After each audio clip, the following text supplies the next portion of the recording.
We respectfully acknowledge the Gadigal people of the Eora Nation as the traditional custodians of the land in which this video is filmed.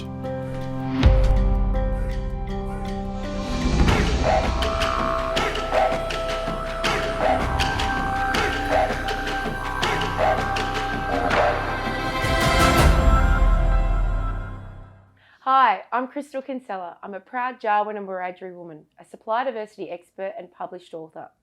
Welcome to Meet the Mob, a YouTube series dedicated to showcasing Black excellence in business. Here I get to interview deadly First Nations business owners from around the country and learn all about their why. Today I'm joined by Jason, Timor and Tiffanie Ireland from 2.co, who will share with us their why they got into business and why they do what they do. So let's get started. Hey Jason, tell us who you are, who's your mob? Hey Crystal, good to be here. Thank you for having us. Acknowledging that we're on Gadigal country here, but all my mob are from the Torres Strait Islands, Bardu Island and Weyben, which is now known as Thursday Island.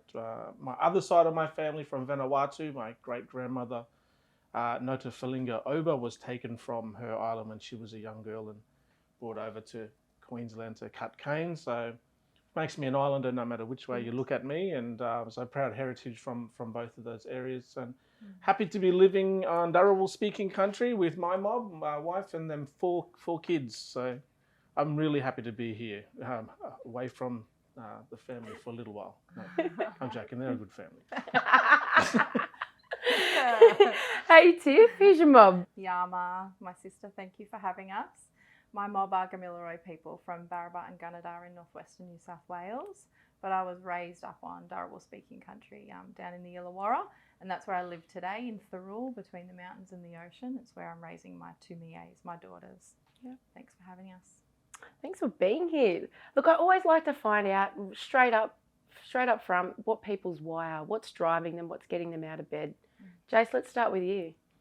Yeah, the why is a good question. I think it's like for me, it's important that, and I think for 2.co's that we're solid around, as you say, why we are doing this. So I think Tiffanie and I, when we first met to start this business, we knew that we shared a philosophical outview and outlook on why it is so important that we're doing as much as we can to address this ridiculous great divide between Aboriginal and Torres Strait Islanders and non-Indigenous Australia. And we were fortunate enough to work for a large organisation.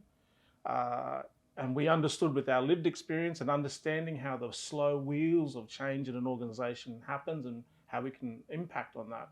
We thought, what a great opportunity for us to be able to influence others on a broader scale across more organisations.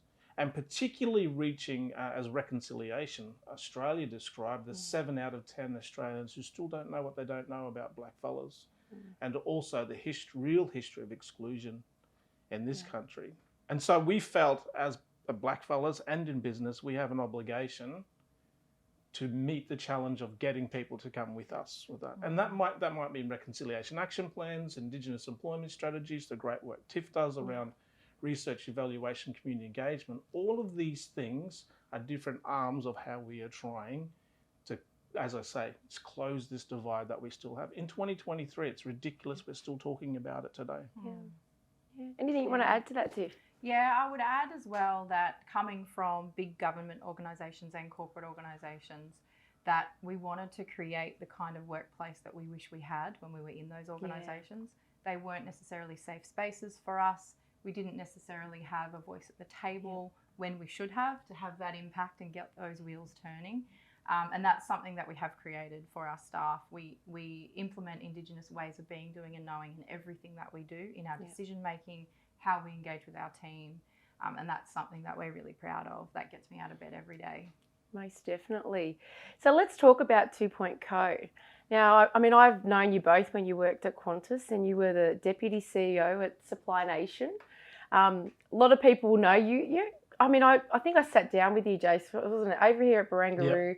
We're having a yarn and you were talking about this idea of going into business. And at that point, you didn't reveal to me who you were going to go and get into business with. But I think my advice was choose somebody, or you need to be working with someone that complements you, that is where you're both bringing different strengths to really work with each other. And then later when I found out it was Tiff, I was like, oh, what a dynamic duo. Yeah. Yeah, a dynamic duo, definitely. We certainly do complement each other in various ways. But like the true story of it, when I was at Supply Nation, Tiffanie at the time was working as a contractor, and I was very jealous because she had this freedom and being able to be quite fluid with who she works with and the types of projects. And she was doing some work with Supply Nation at the time, and then I was working in the meeting room, and then I said, "Oi!" And she walked past, and she went, "What? Start a business?" Just, yes. So that's how it started. That's a true story, and then making sure that, as you say, that we were the right fit for each other. But we already knew that it wasn't It wasn't really about the business. We had the rhythm of being friends and understanding what our values and what was important to us. So that was, we'd already done that hard part first. It was the business was just, this is another way that we can express a partnership. Yeah. And I think complementing each other is the right way to frame it, because he's an extrovert, as you can see. I'm not. Loves the I'm not camera. Loves the stage, as we all know. Yes. I'm more of an introvert. I like to be behind the scenes, making things flow, doing the organisation. Yes. Project management is my jam. Cameras, stages, not so much. But Yeah. So how does that translate into your services? Like, what are some of the things that you've been able to provide for corporate and government Australia?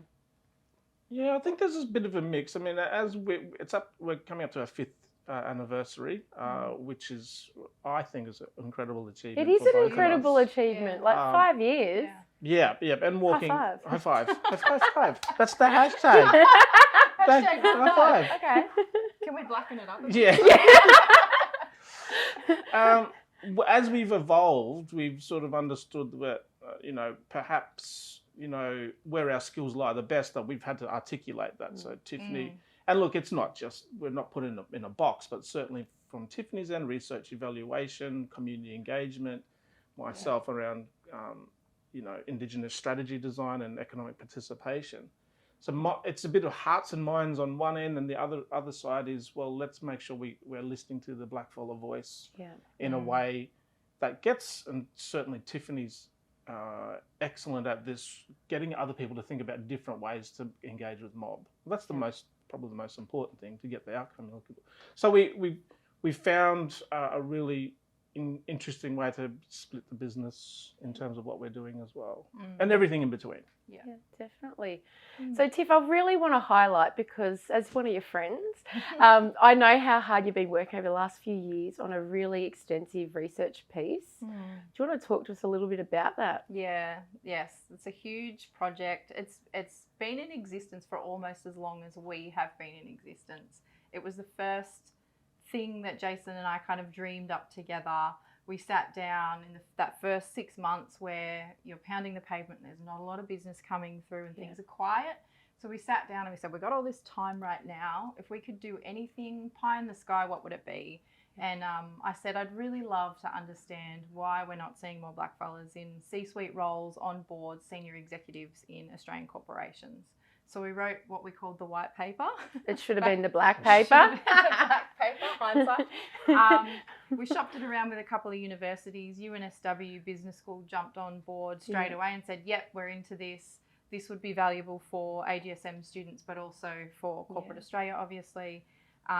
It's 4 years old now. We're about to finish in the next few weeks. But the thing that I'm most proud of with that piece of work is it's obviously Indigenous-led with the support of UNSW, but from an ethical standpoint, this piece of research stands up strongly at every point. So we've got an Indigenous Advisory Committee, who are one of the highest paid advisory committees on a research project at the university. We've got IATSIS approval for our ethics. We've interviewed 52 mob from all around Australia. Wow. It's an enormous piece of work, and we're really excited and proud. I can't talk about the results just yet because we need to present that to the university, but it's coming, and I'm excited to get it in front of the corporates. That's kind of the number one thing now for me. Well done. Like, seriously, it's one of the challenges that a lot of my clients and corporates that I work amongst is facing.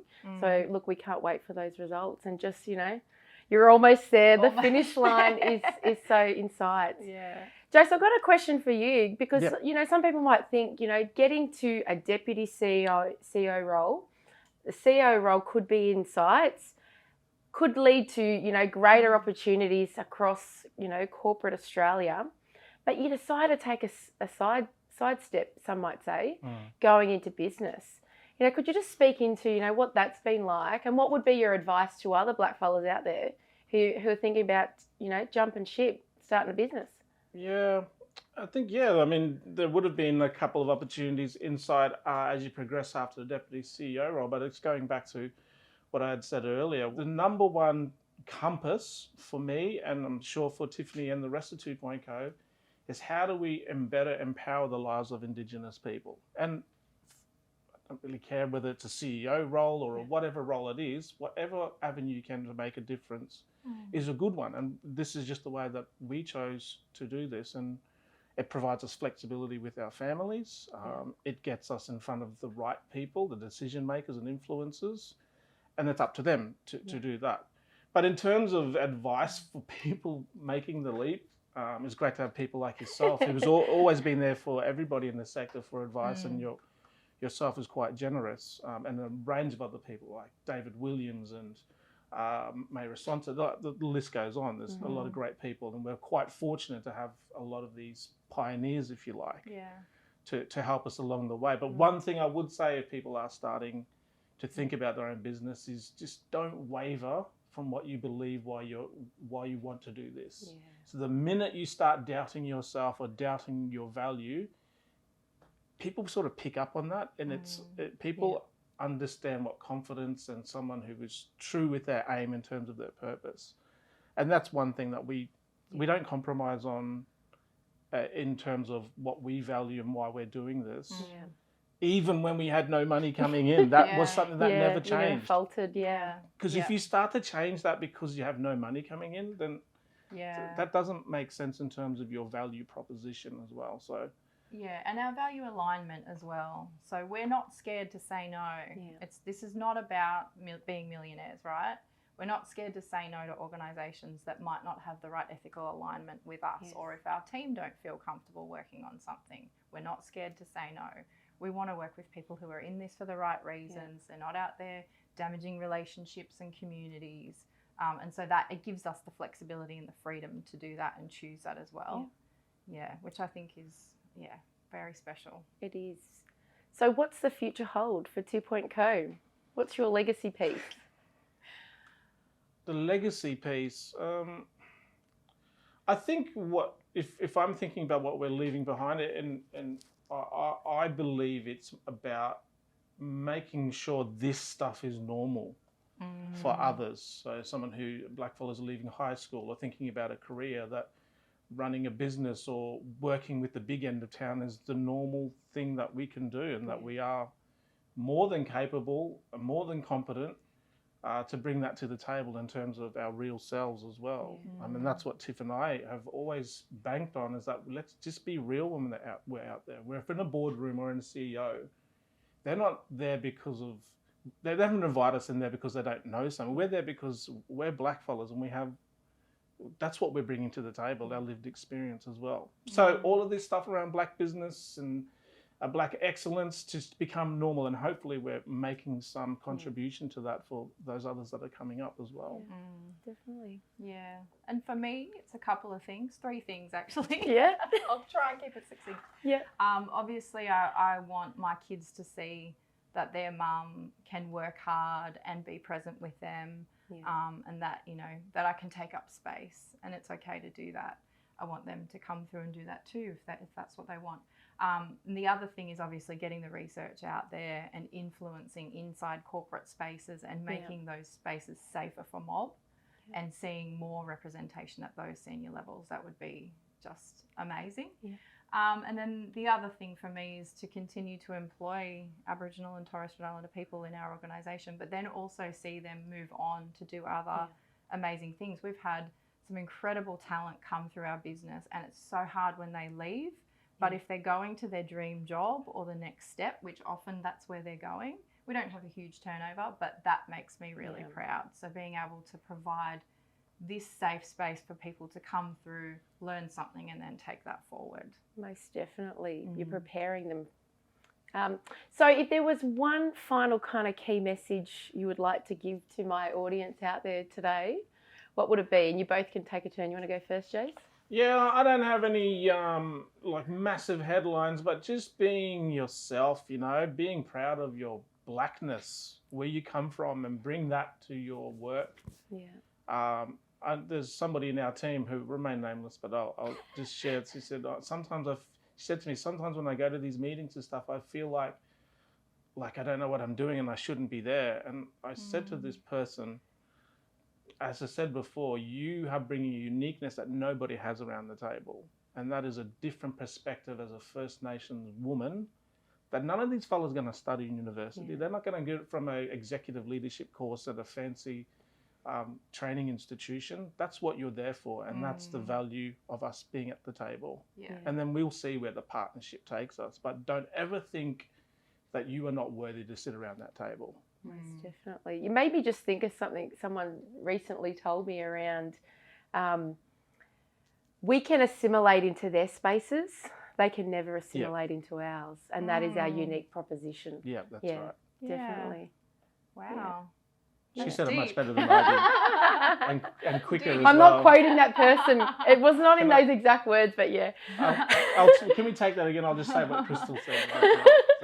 And what about you, Tiff? You got a magic message? Oh, I think so. If it's for mob who are thinking about starting business, I think just do it. It's the best decision I've ever made, and don't really want to work for another organisation again in terms of working for someone else.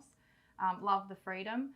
But if I'm talking to your non-Indigenous audience, Crystal, one of the questions that we get asked all the time is, where can I start? What can I do?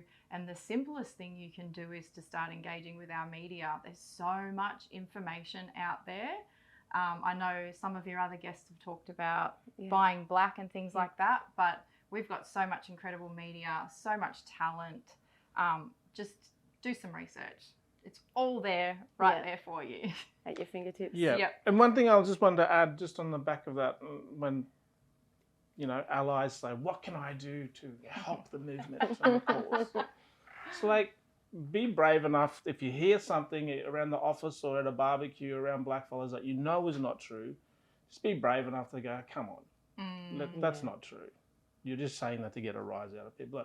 So any way you can be a circuit breaker to bust some of these myths about us as people in our communities, that's what I'd say. That's a good first step for an ally as well. Yeah. Yeah, agree. Most definitely. Well, thanks so much, Jason, Tiff. It's been a pleasure to have you on my show today. Thanks for having us. So there you have it. I hope you've enjoyed the latest episode of Meet the Mob. Make sure you connect with Jason and Tiffanie online. Share their story with your networks. Until next time.